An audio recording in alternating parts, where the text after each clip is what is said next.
Hello, welcome back.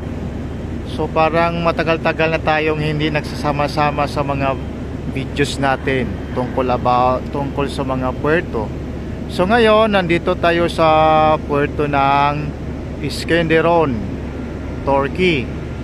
So kung makita natin, grabe talagang puerto. Busy-busy din ito kasi ang pinaka-main na mga products dito ay yung, of course, yung metal. So kaya dito maraming mga barko na pupunta at saka mag-deliver ng mga scrap metal o scrap iron.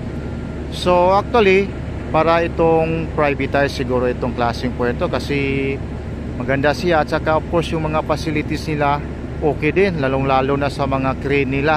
So mga electro-hydraulic ang type. Of course, combination na yan, mayroon na lang mga electronics na yan.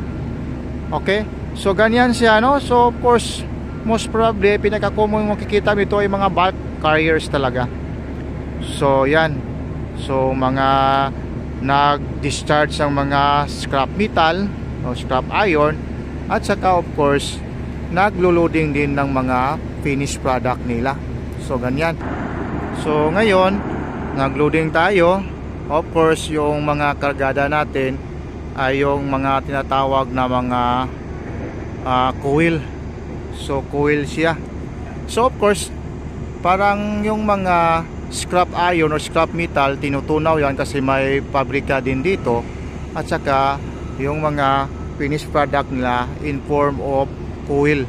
So metal coil. So iwan ko lang kung ano ang gagawin yan. Basta yun. So kung kargada namin, dadalhin namin ito sa Greece. So ito yung mga sinasabi kong mga dambuhalang crane nila. So maganda, grabe talaga, powerful talaga yung mga crane nila. And of course, yung mga alagang crane natin, relax muna. Okay, so ganyan. Okay, so ganyan, no?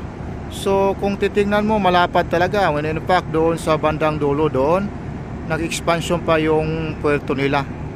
So para mas marami silang ma-cater na mga barko, of course.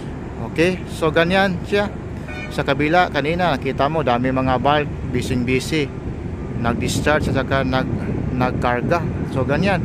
So kung makita mo sa paligid, ito actually yung Iskenderun, may mga bundok talaga.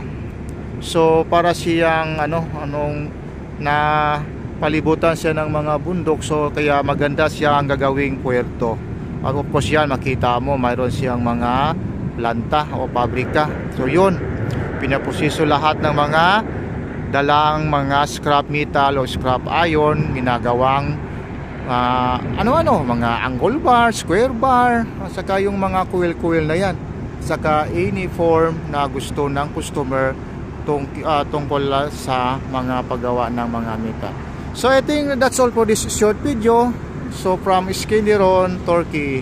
Babu!